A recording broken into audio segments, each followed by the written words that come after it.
For sea lions to venture into deep water here is very dangerous indeed. It's much safer to stay in the shallows if they can.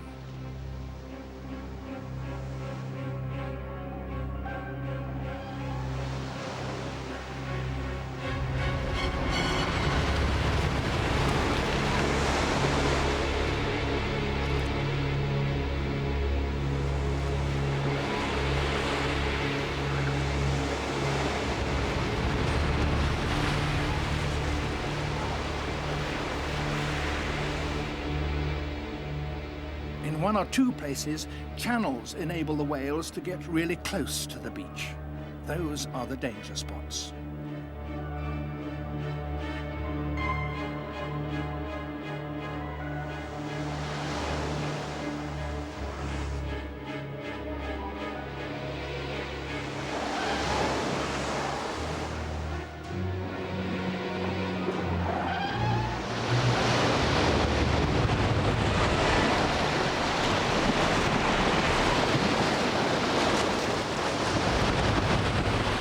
To get off the beach, the killer has to thrash its body.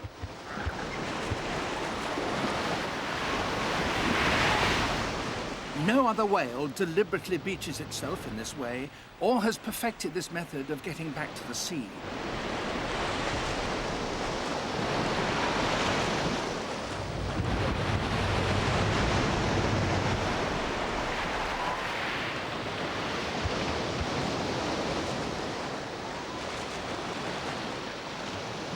As long as the sea lions stay well up the beach, you might think they would be safe.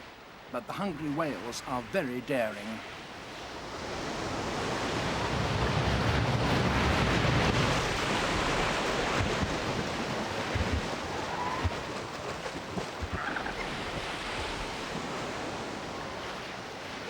Now, several of the whales are hunting in a group.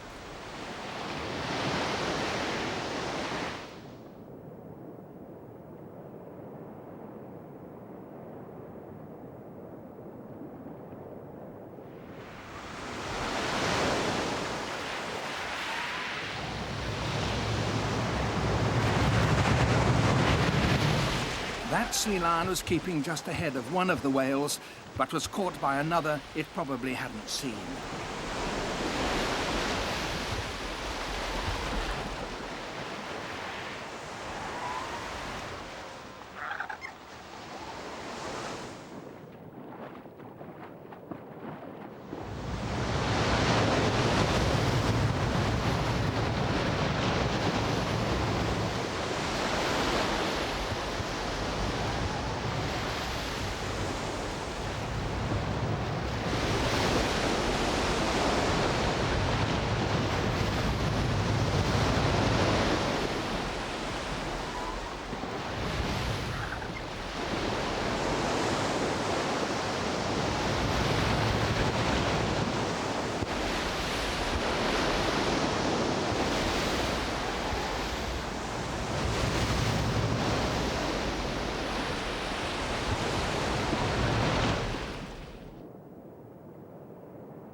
This savage beating may be to separate hide from flesh.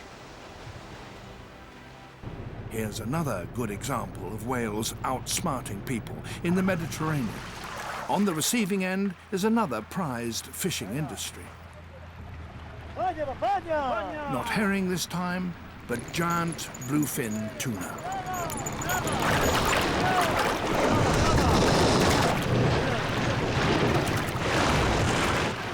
A fish as big as this will net the crew at least $2,000. The boats are following a long tradition. Every summer, after spawning, bluefin tuna migrate from the Mediterranean to the Atlantic Ocean. Each year, the fishermen are waiting, and so are the killer whales.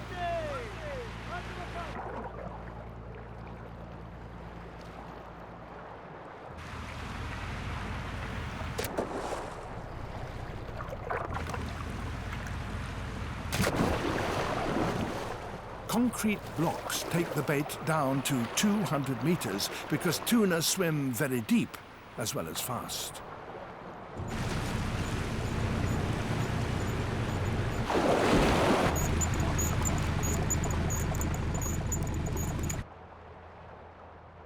With the line paid out, the crew can only wait and hope and watch the whales.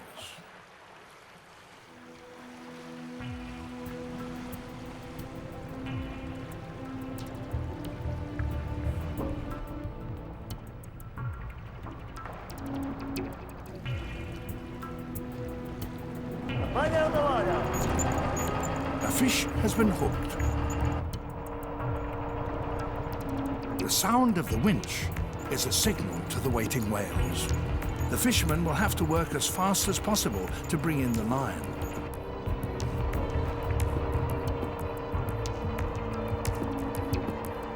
The whales simply bide their time.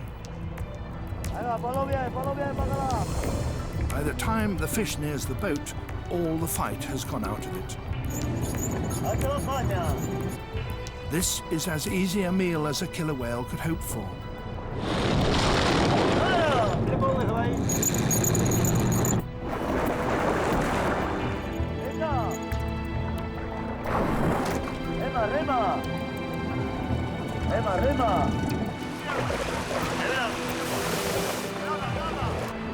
The whales can strip the tuna in minutes. All that remains for the fishermen are leftovers.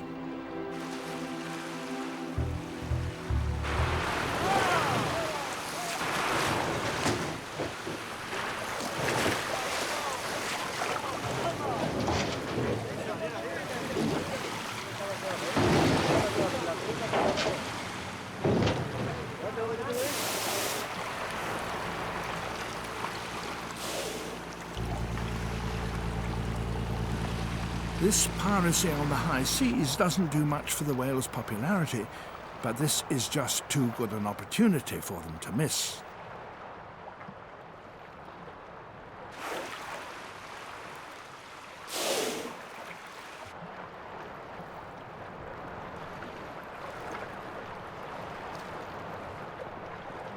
These killer whales began stealing fish in this way around 30 years ago. Now the culture has spread among all the members of 2 local pods. The fishing boats don't stand a chance. A 6-ton orca slaps its tail with awesome destructive power.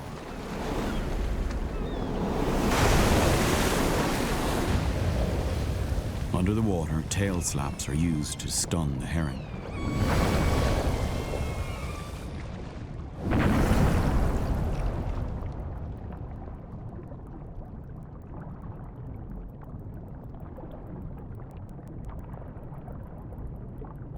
Some fish come too quickly and escape back to the safety of the shoal. But most are picked off by the orcas, one by one.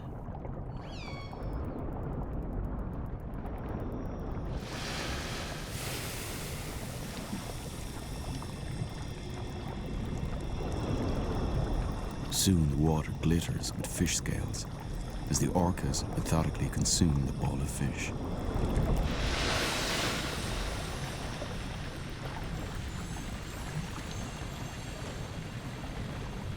By breaking up the herring into a smaller shoal, the orcas have done the humpbacks a favor, turning the usual relationship between the animals on its head.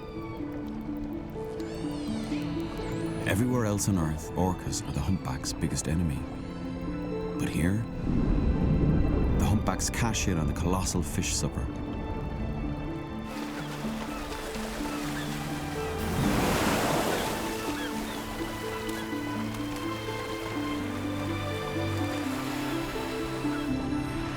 And the humpbacks aren't the only ones to gatecrash the orcas' party.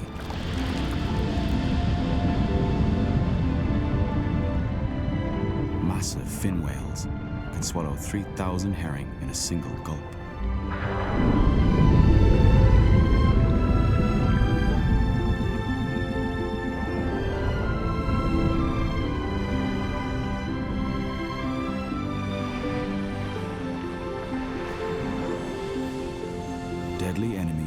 side by side. A unique scene, only possible here because of the warmth of the Gulf Stream. The smaller females travel as a group, keeping a watchful eye in all directions. They know that killers lurk in the depths. The surface is a dangerous place to linger, especially if you're alone.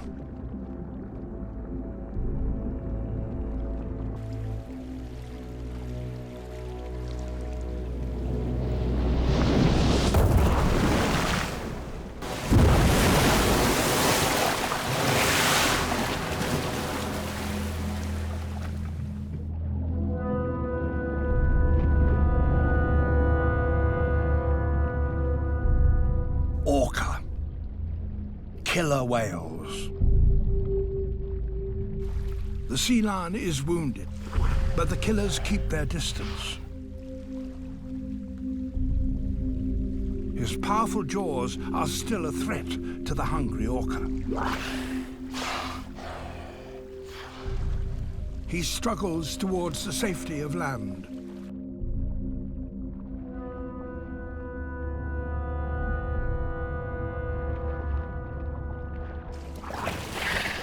But his injuries are slowing him down.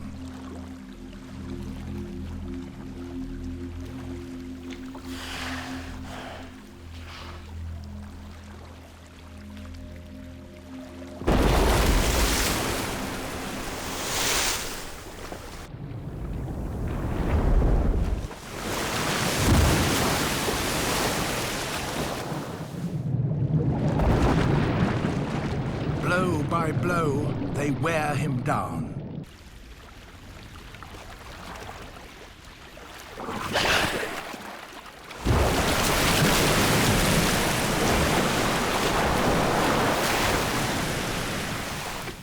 It's a carefully coordinated attack.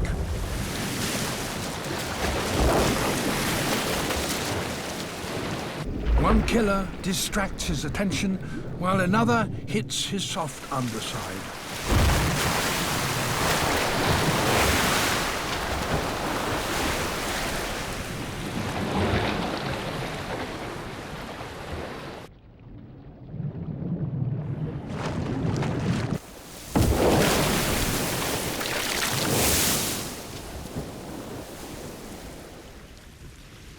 The richest seas on Earth can be treacherous. It's very tempting to impose our own human, anthropocentric values on their actions, and that is, I think, a mistake. Probably the most interesting example of this I've seen has been working with Orca, sometimes known as killer whale. On a beach in Patagonia, at exactly the right time of the right tide, a pod of orca will surge up onto the sands to snatch seal pups and to drag them back down into the surf where they feed on them. We waited for 5 days to see this, hunkered down low against, freezing Patagonian winds, trying to make as little an impression as possible on the seal pups that were playing around in the surf. And finally, the pod approached, they came up, and one animal surged up and onto the sands itself to snatch an animal and drag it back down into the water. It's an incredible thing to see. Orca could weigh 8 or 9 tons, and to risk beaching themselves to find a meal, that is a really heavy investment of energy and of serious risk to themselves as well. But the next bit was the part of the whole scenario that took us by surprise. So once they had this tiny pup in the sea, instead of just finishing it off in a heartbeat as they surely could have done, they seemed to play with it, to toy with it, to go round and round it in circles, tossing it out the water with their tails and not going in for the final killer bite. Well, this wasn't an adult fur seal, it was a small animal that seriously couldn't have done them any damage. And then it got even weirder, because we found on that same beach several carcasses of pups which had been taken by orca. They had very definitive bite marks from the orca on them, and they had been killed, but not eaten. Otherwise, the carcass was completely perfect. Why would any animal go to that degree of effort and risk and then not eat it? didn't make any sense to us. Perhaps the answer lay in a different filming trip, also with orca, but in British Columbia. My team and I had been lucky enough to happen upon a pod of orca that were socialising, and we went out in our sea kayaks and paddled alongside them. The orca were leaping out of the water, breaching, coming alongside me and just rolling onto their side so they could look up at me as they came past. It was truly breathtaking. But then they went from this playful, supersized dolphin, which is essentially what they are, into full-on predatory mode. And I've never seen an animal switch as fast as this ever. They'd encountered a fully grown male Steller's sea lion, which is 3/4 of a ton, 750 kilos of flashing teeth, a serious predator in its own right. And the pod of orca cornered it into a bay. So we got out of our kayaks and got onto shore, and we came right up close to see the whole breathtaking spectacle play out. They took it down by breaching up and landing on top of it, by slapping it with their tails, and just generally tiring the animal out. You know, it was outgunned, outnumbered, outweighed, and it simply had no chance, although it kept trying to make a run for the kelp beds where the orca wouldn't follow. Watching this happen, it took a long time, and you could see it getting more and more tired, more and more worn out, and you know, you feel for them. Everyone's seen sea lions, and they have these great big dark eyes. They really pull on your heartstrings because they have, it would appear, so many similarities to us as human beings. They certainly are. They do share a common ancestor with us. But then, finally, when the animal was no longer a threat, when it was so tired and so beaten that it couldn't fight back, then they brought in their youngsters. They brought in their calves. They were quite young animals, but they were clearly being taught by their parents how to hunt, replicating their parents' maneuvers. They were also breaching up out of the water and tail slapping on the Steller sea lion, and this went on for a good while. You can see that it was an instructional process. They were using the Steller sea lion as a teaching aid, and that was pretty uncomfortable to watch. It would appear to us to be incredibly cruel. But the next bit was the bit that just took it to a whole different level. Because once all of that was finished, once the lesson was over, rather than coming in and finishing off the Steller sea lion, they all turned on some unseen, unheard signal and just swam off to sea and left it. They didn't eat a single mouthful of that Steller sea lion, and we just couldn't understand why. But it seems that orca are one of the animals that indulge in what is known as surplus killing. That is, killing that is not designed to be for food. Kind of seems that they compartmentalize their lives.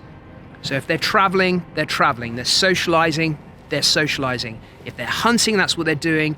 And likewise, if they're teaching and learning, well, they don't play with their food. It's really tough for you as an observer to see an animal going through so much stress and pain and overwhelming exertion, and then for it not even to result in, you know, precious calories for the orca. It seems so cruel. But then surely we as human beings are the worst culprit of that. There is no other animal that will engage with it and kill potential food, but then not eat it and just kill it for sport. In that, surely we human beings are the master. Oh my God! That was absolutely phenomenal. Just wow.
a furious race. At one point, one orca was coming up and it must have had a seal in its mouth, and the other orca came up and did a handbrake turn and was like, and they went nose to nose. This one's swimming forwards, this one's swimming backwards, and they're sharing a seal. It was ridiculous. Just amazing how tender they are. One catches the seal and then they all gently share it with one another and with the baby.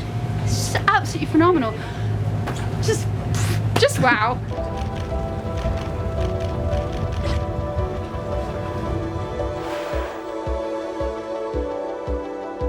We are right now with a pod of orcas, and I've just taken a picture of one orca that's been tagged, and it means that it's one of those orcas that has been released here in the Russian Far East. That means that despite all the arguments from the captive industry, orcas actually can be released and safely returned into their natural environment and live happy life in where they belong to.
Not much remains of the porpoise after the whales are through with it.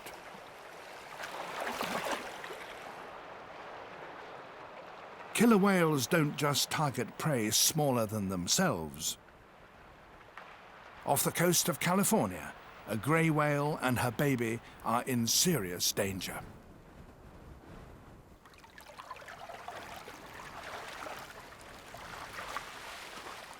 Once again, computer images give the underwater view of an extraordinary hunt. The grey whale calf is just a few weeks old. It's following its mother north towards the summer feeding grounds in Alaska. They've reached Monterey Bay, where a deep trench cuts in from the sea. As they move beyond the trench wall, the grey whales lose their cover. Out in the bay, the killer whales are listening for that telltale sound, the breathing of a great whale.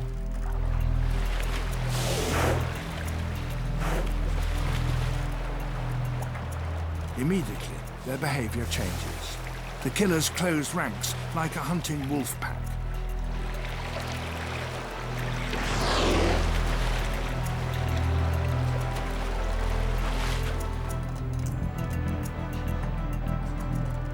The killer whales have caught up with the mother and calf. And now the chase is on. The grey whales try to outswim their attackers.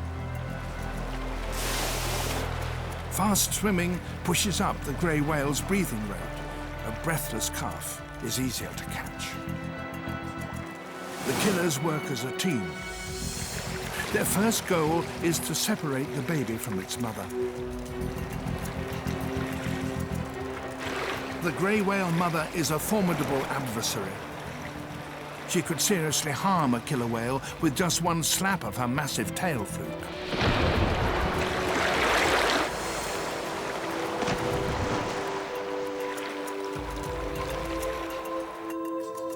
One of the attackers pushes between mother and calf.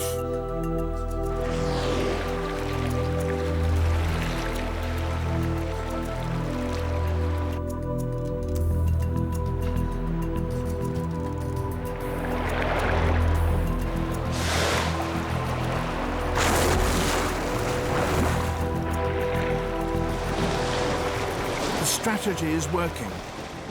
The grey whales are forced apart.